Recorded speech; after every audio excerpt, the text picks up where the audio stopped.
नमस्कार, न्यूज 24 देख रहे हैं आप और आपके साथ मैं हूं सऊद मोहम्मद खालिद। जी हां, कोरोना का हाहाकार और सिस्टम लाचार, यह स्थिति बिहार की नजर आ रही है। बिहार में इसी साल विधानसभा के चुनाव होने हैं, लेकिन शुरुआत में जिस तरीके से कोरोना को लेकर के स्थिति पूरे प्रदेश में संभली हुई नजर आ रही थी, अब वो स्थिति बेकाबू होती जा रही है।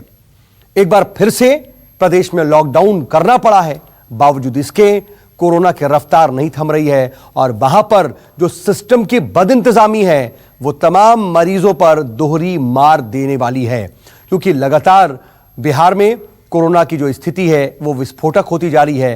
तकरीबन हर रोज 1000 से ज्यादा नए मामले सामने आ रहे हैं। बावजूद इसके स्थिति को कंट्रोल करने में सरकार एक तरह से नाकाम साबित हो रही है। देश भर में कोरोना की स्थिति विस्फोटक होती जा रही है, लेकिन अस्पतालों की लचर व्यवस्था और बदहाली से कोरोना का इलाज करा रहे मरीजों और उनके परिजनों का हाल बेहाल है। देश के कई अलग अलग हिस्सों से न्यूज 24 ने कोविड अस्पतालों की बदहाली का जायजा लिया है, जिसकी ग्राउंड रिपोर्ट हम आपको दिखाने जा रहे हैं और खास तौर पर बिहार की भी स्थिति जरा देख लीजिएगा।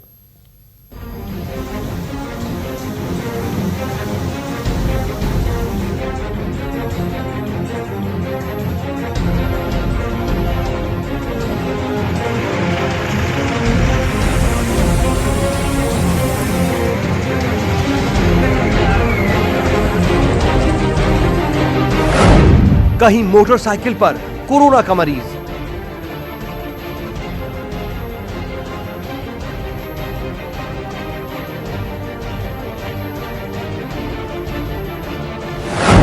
कहीं अस्पताल की छत से टपक रहा है पानी।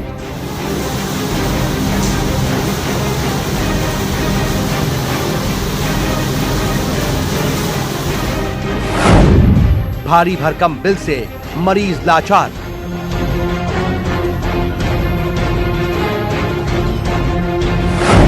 तो कहीं कूड़े का अंबार।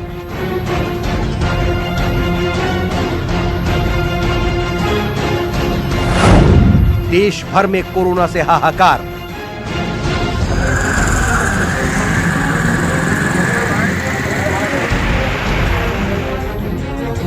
कोविड-19 से लड़ने में सिस्टम लाचार।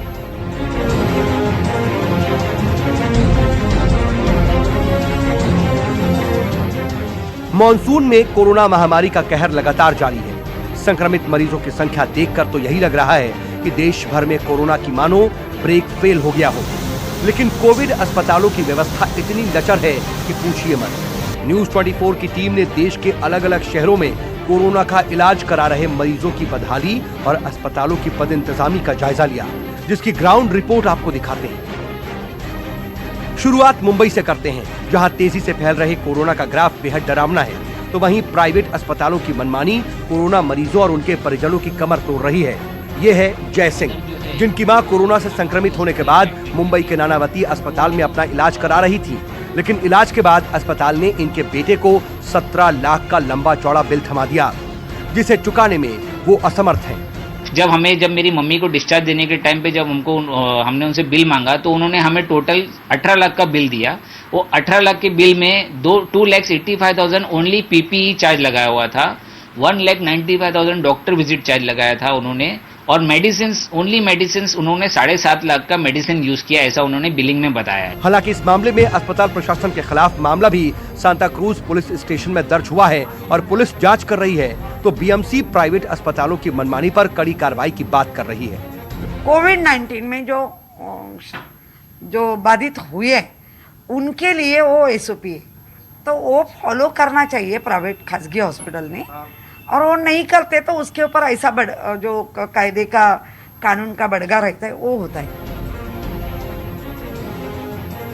अब आपको बिहार का हाल दिखाते हैं, जहां कोरोना की रोकथाम के लिए राज्य में दोबारा से लॉकडाउन लागू किया गया है, लेकिन संक्रमित मरीजों को ना तो अस्पताल में बेड मिल रहा है और ना ही उचित इलाज। बिहार में कोरोना मरीजों के लिए सरकार और अस्पताल क्या कदम उठा रहे हैं, इसका जायजा लेने के लिए न्यूज 24 संवाददाता सौरभ कुमार कई अस्पतालों में पहुंचे। सौरभ ने सबसे पहले राज्य के दूसरे सबसे बड़े अस्पताल एनएमसीएच, जिसे राज्य सरकार ने कोरोना अस्पताल घोषित कर रखा है, वहां से अपनी ग्राउंड रिपोर्ट भेजी। जरा देखिए यहाँ की बदहाली का आलम। बिहार में कोरोना संक्रमित मरीज की संख्या काफ़ी तेज़ी से आगे बढ़ रही है। अब यह आंकड़ा जो है वह डराने लगा है। इस वक्त मैं मौजूद हूँ बिहार के दूसरे सबसे बड़े अस्पताल NMCH में।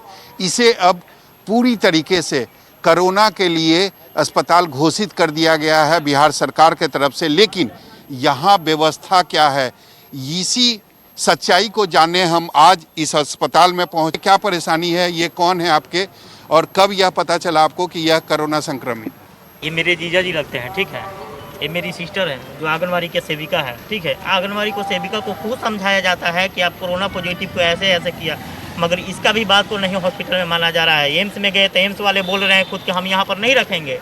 तो मेरे यहाँ स्ट्राइक पर है, जिसको अगर जो भी बोलना है, मीडिया वाले को बोलना है, जिसको बुलाना है बुला लो। हम कुछ कब से भटक रहे हैं आप? हम लोग 3 दिन से भटक रहे हैं, 17 तारीख से ही भटक रहे हैं। एम्स IGGMS में दिखाया, वहाँ से रेफर किया गया कि NMCH में जाइए। NMCH वाले बोल रहे हैं कि हम अरवल डिस्ट्रिक्ट नहीं लेंगे। आप जा करके गया दिखाइए अनुग्रह। यानी 3 दिन पहले आपको पता चला कि ये कोरोना पॉजिटिव। हाँ। राज्य में 12 जुलाई के बाद से हर दिन 1000 से ज्यादा कोरोना के नए मरीज पाए जा रहे हैं। बीते 24 घंटे के अंदर भी कोरोना के 1076 नए मरीज पाए गए। इसके साथ ही सूबे में कोरोना मरीजों का कुल आंकड़ा बढ़कर 27,455 हो गया, जबकि 179 लोगों की मौत अब तक हो चुकी है। ऐसे में रविवार को कोरोना संक्रमण के हालात का जायजा लेने पहुंची केंद्रीय टीम ने बिहार मॉडल में कई खामियां बताई हैं। हालांकि जांच टीम ने 2 दिन के दौरे के दौरान मीडिया से कोई बात नहीं की और वो सीधे केंद्रीय स्वास्थ्य मंत्रालय को अपनी रिपोर्ट सौंपेगी।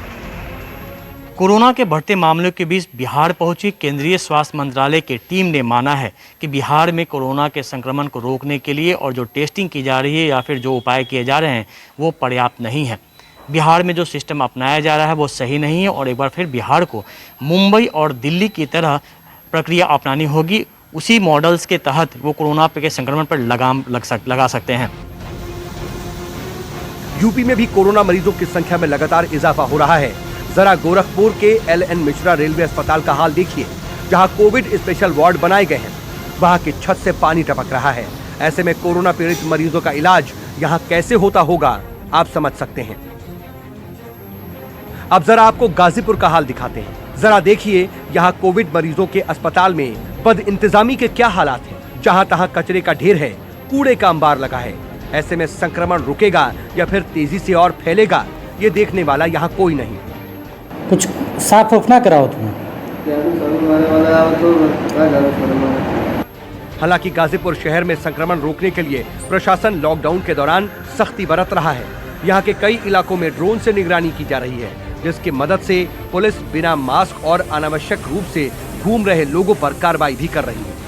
618 व्यक्तियों से मास्क जो नहीं लगाए हुए थे उन पे चालान करके कुल 2,57,850 रुपए अब तक वसूले जा चुके हैं आज की कार्रवाई में।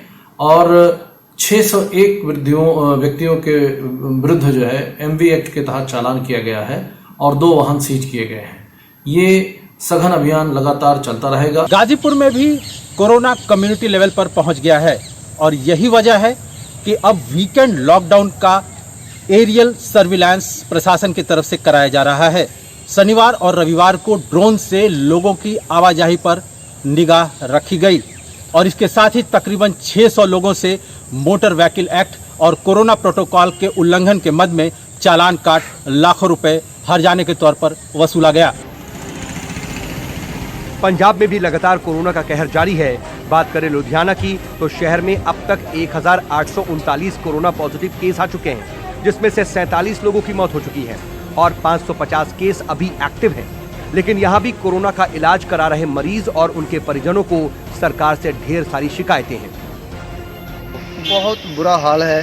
कोई पब्लिक सोशल डिस्टेंसिंग नहीं है, बिल्कुल भी कोई ख्याल नहीं है, कोई हॉस्पिटल तैयारी नहीं है, कुछ भी नहीं है। यहाँ पे एक दूसरे को देख के कोई भी ऐसा नहीं समझता कि इसमें प्रॉब्लम बहुत बड़ी हो सकती है। उसमें देख रहे हैं कि मरीज दिन ब दिन बढ़ते जा रहे हैं जी। उसका कोई बहुत ज़्यादा प्रभाव सरकार देख नहीं रही है वो लोगों को। सरकारी हॉस्पिटलों में भी कोई सुविधा नहीं मिल रही गरीब लोगों को। गरीब लोग तो वैसे ही पहले से मरे हुए हैं, अब उन पर और बोझ डाल दिया गया है कि जो उसका पेशेंट को कि उसका तुम दो किराया दो। अब आपको लेकर चलते हैं मध्य प्रदेश के शहर ग्वालियर में। यहाँ भी कोरोना के मामले लगातार बढ़ते जा रहे हैं, लेकिन अस्पतालों में ना तो डॉक्टर समय पर आते हैं और ना ही कोई मरीजों की सुध लेने वाला है। सरकार के प्रयास कोई बहुत अच्छे नहीं है जिस तरह से होना चाहिए। बाकी ग्वालियर में जो है बहुत ज़्यादा मात्रा में ये फैल रहा है, ये ग्वालियर के लिए अच्छी बात नहीं है। सरकार के प्रयास तो ठीक ही है, लेकिन जो जनता है वो नहीं मान रही है। आप देख ही सकते हैं मेरे पीछे भी और सब जगह कहीं भी ऐसा नहीं लग रहा है कि सोशल डिस्टेंसिंग का पालन हो। तो देखा आपने देश के अलग अलग शहरों में कोरोना मरीजों के प्रति लापरवाही का आलम। ऐसे में कोरोना की रफ्तार पर लगाम कैसे लगेगी, ये सोचने वाली बात है। मुंबई से दीपक दुबे, गाजीपुर से अमितेश, पटना से सौरभ कुमार के साथ ब्यूरो रिपोर्ट, न्यूज़ 24। नमस्कार, मैं हूं मानक गुप्ता। अगर आपको हमारा ये वीडियो पसंद आया हो तो इसे लाइक और शेयर जरूर करें, और हाँ, हमें सब्सक्राइब और फॉलो करना ना भूलें ताकि आप देश और दुनिया की कोई खबर मिस ना करें। तो जुड़े रहिए हमारे साथ और देखते रहिए न्यूज़ 24।